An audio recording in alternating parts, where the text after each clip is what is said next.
अमित जी, स्वागत है आपका हमारे चैनल में। हम सबसे पहले आपको बधाई देते हैं कि आपको किसान मोर्चा का जिला अध्यक्ष बनाया गया है। इससे पूर्व आप भारतीय कांग्रेस के अंदर राष्ट्रीय प्रवक्ता के पद पे काम कर चुके हैं और इस समय जब आप भाजपा के अंदर आए हैं तो भाजपा के नेताओं के द्वारा आपको जिला अध्यक्ष के पद पे नवाजा गया है, जो कि किसान मोर्चा का जिला अध्यक्ष पद दिया गया है। आपको क्या लगता है कि क्या ये पद आपके लायक है? क्योंकि जहां आप एक राष्ट्रीय नीति में राष्ट्रीय लेवल की राजनीति कर रहे थे, अब जिला लेवल की राजनीति का है, तो प्रमोशन है या डिमोशन है आपके लिए? सबसे पहले तो मैं आपके सभी श्रोताओं को अमित भारद्वाज का नमस्कार। जैसे कि आपने कहा, जिला अध्यक्ष किसान मोर्चा गुरुग्राम महानगर की मुझे अभी पिछले दिनों पहले नवरात्र पर मुझे जिम्मेवारी मिली और पूर्व में मैं जिस पार्टी में था उसमें राष्ट्रीय प्रवक्ता के तौर पे मैंने काम किया। तो देखिए, ये जो बदलाव हुआ, ये हमारे देश के यशस्वी और लोकप्रिय प्रधानमंत्री जी आदरणीय नरेंद्र मोदी जी की नीतियों और योजनाओं से प्रभावित होकर मैं इस परिवार में जुड़ा और मुझे लगता है आज इस देश को हमारे प्रधानमंत्री जी आदरणीय मोदी जी की जैसे नेतृत्व की आज बहुत ही ज़रूरत है कि विश्व के पटल पे आज भारत देश उन ऊंचाइयों का आयाम हासिल कर रहा है। तो वो ये सिर्फ संभव ऐसे ही प्रधानमंत्री के नेतृत्व में हो सकता है। और रही बात डिमोशन और प्रमोशन की, ऐसा कुछ नहीं होता। ये भारतीय जनता पार्टी है और मैं अपने आप को बहुत ही सौभाग्यशाली मानता हूँ कि मेरे को भारतीय जनता पार्टी ने इस लायक समझा कि मेरे को किसान मोर्चे का अभी नया जिले का गठन हुआ गुरुग्राम महानगर और उसमें मुझे इतनी महत्वपूर्ण जिम्मेदारी मिली। तो मैं तो भारतीय जनता पार्टी का धन्यवाद करता हूं कि मुझे एक छोटे से कार्यकर्ताओं को उन्होंने इस पद से सुशोभित किया और मेरे को महत्वपूर्ण जिम्मेदारी दी। और मैं कोशिश करूंगा और मैं यकीन दिलाता हूं भारतीय जनता पार्टी को कि मैं इस किसान मोर्चे गुरुग्राम महानगर के अंतर्गत अपने सभी किसान भाइयों के लिए, सभी हमारे पार्टी की जो हमारे हरियाणा के यशस्वी मुख्यमंत्री और प्रदेश अध्यक्ष आदरणीय मोहनलाल बडोली जी की नीतियों और योजनाओं को मैं किसानों को पहुंचाने का काम करूंगा और उनका इसका लाभ मिले, किसानों को इन योजनाओं का, हरियाणा सरकार की योजनाओं का लाभ मिले, इसमें मैं प्रयासरत रहूंगा। जैसे कि अभी आप किसान मोर्चा में आए हैं, तो आने वाले समय में किसानों के लिए क्या कुछ योजनाएं आप कार्यान्वित करने वाले हैं और क्या कुछ पार्टी की तरफ से आपको इसके लिए दायित्व दिया गया? देखिए, मैं ये मान के चलें कि हम आज हरियाणा वासी इतने सौभाग्यशाली हैं कि हमारे इस हरियाणा के प्रदेश का नेतृत्व हमारे बहुत ही यशस्वी मुख्यमंत्री, नायाब मुख्यमंत्री श्री नायब सिंह सैनी जी के द्वारा इस प्रदेश का संचालित हो रहा है और हमारे प्रदेश के बहुत ही लोकप्रिय और बहुत ही कर्मठशील प्रदेश अध्यक्ष आदरणीय मोहनलाल बडोली जी के द्वारा जो संगठन का काम, साथ में सरकार का काम, जिस समानता के साथ, आपसी समन्वय के साथ और जो इस काम को, इस प्रदेश को चलाने का काम कर रहे हैं, समय समय पर हमारी सरकार किसानों के हित में, किसानों के लिए, किसानों के कार्यों के लिए, किसानों की खेती और उत्पादन कैसे बढ़े, ये हमारी सरकार समय समय पर योजनाएं, अभी पिछले दिनों भी हमारे यशस्वी मुख्यमंत्री श्री नायब सिंह सैनी जी ने अभी ट्यूबवेलों का भी, जैसे कि अभी 6 महीने का जो पीरियड है वो किसानों के हित में, उसका समय अवधि उसकी बढ़ा दी कि उनके ऊपर ज़्यादा भार ना पड़े। तो ऐसे ही इतनी योजनाएं किसानों के, आज देखिए पहली दफ़ा हरियाणा में ऐसा हुआ है कि सभी फसलों को लिखित में MSP के उस पे कोस्ट पर खरीदने का जो सरकार ने काम किया है, ये इससे पहले कभी नहीं हुआ। किसानों के बारे में सिर्फ और सरकारों ने बातें करी, चर्चा करी, उनको ठगने का काम किया, उनको वोट के नाम पर, उनको हर जब भी इलेक्शन आते थे तो उन्होंने उनको किसानों को बरगलाने का काम किया। ये सिर्फ एक भारतीय जनता पार्टी ऐसी है जो वोटों के लिए नहीं, सिर्फ किसानों के हित में, लोगों के हित में, एक आम आदमी के, गरीब लोगों के, गरीब जनों के हित में काम करती है। ये सिर्फ और सिर्फ मेरे को लगता है भारतीय जनता पार्टी की सरकार में संभव है। कार्तिक पूर्णिमा के दिन आपने टीम का गठन किया था गंगा स्नान के दिन, तो उसमें क्या रूपरेखा आपने तैयार की उनके लिए भला करने के लिए? देखिए, हमने अभी लगभग अभी परसों ही गंगा स्नान का बड़ा पवित्र दिन था। हमने अपने प्रदेश के बहुत ही जनप्रिय और लोकप्रिय प्रदेश अध्यक्ष आदरणीय पंडित मोहनलाल बडोली जी और हमारे जिला गुरुग्राम महानगर के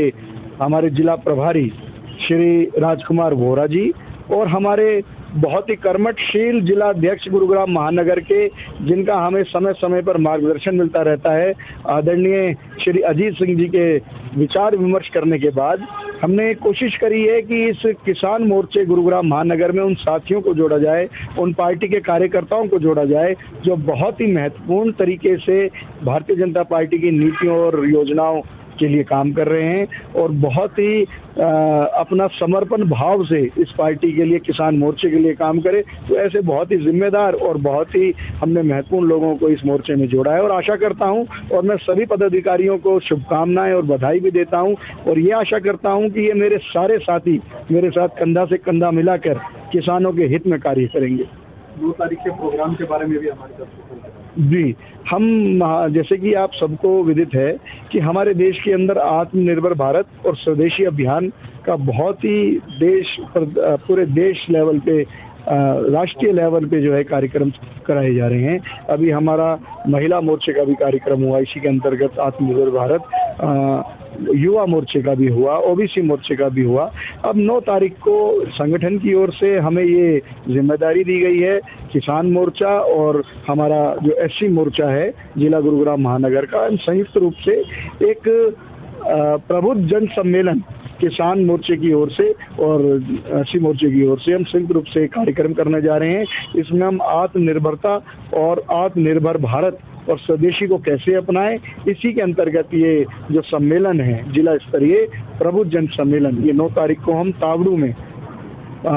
मालती वाटिका तावड़ू रोड पर है, उसमें हम बहुत ही अच्छे तरीके से 9 तारीख को एक कार्यक्रम रविवार को करने जा रहे हैं। और मैं सभी से अपील करता हूं, सभी किसान भाइयों से, सभी क्षेत्र की जनता से, कि इस कार्यक्रम में आप अपना सहपरिवार आके किसान भाइयों को, अपने आसपास जितने भी प्रबुद्ध जन हैं, चाहे वो गांव के सरपंच हो, मेंबर हो, पंचायत मेंबर हो, नंबरदार हो, उन सभी प्रबुद्ध जनों के साथ इस आत्मनिर्भर भारत के अंतर्गत प्रबुद्ध जन सम्मेलन में आके सम्मिलित हो। और हमारे मुख्य वक्ता, इसमें हमारे मुख्य वक्ता हमारे किसान मोर्चे के राष्ट्रीय कोषाध्यक्ष श्री रामपाल यादव जी की मुख्य वक्ता के रूप में उपस्थिति रहेगी। उनके विचारों को सुने, इनको सुनने का काम करें, और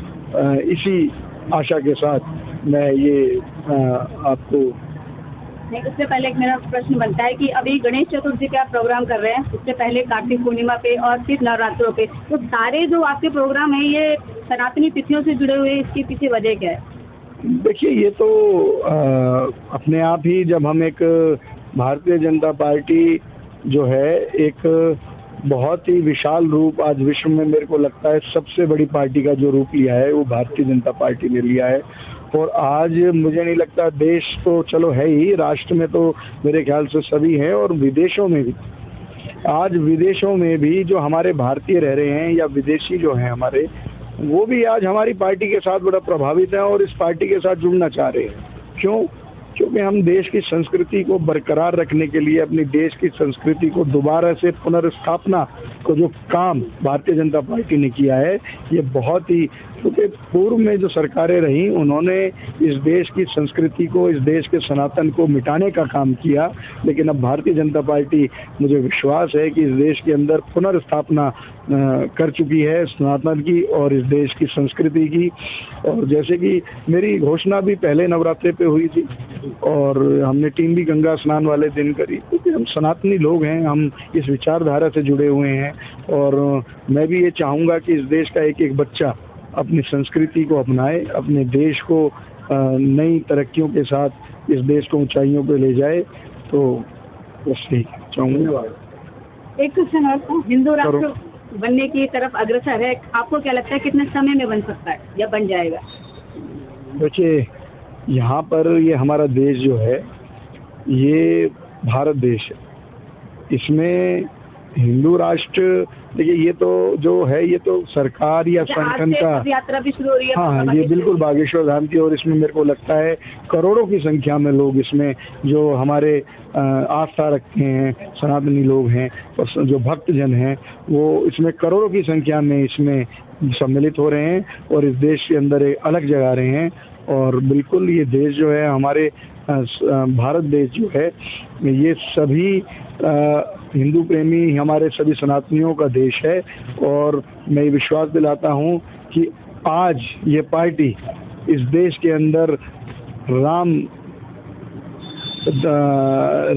राज्य की और सनातन की और संस्कृति की पुनर्स्थापना की ओर अग्रसर है। और मुझे विश्वास है हमारे देश के आदरणीय प्रधानमंत्री इस कार्य को पूरा करने में सक्षम हैं। और मुझे बहुत जल्द ये लगता है कि हम पुनर्स्थापना लगभग हो चुकी है इस देश की संस्कृति और सनातन की, और ये पूरे देश के अंदर एक अलग जगाने का काम जो करा जा रहा है उसके लिए मैं हमारी सरकार को शुभकामनाएं देता हूँ, बधाई देता हूँ। बहुत बहुत धन्यवाद।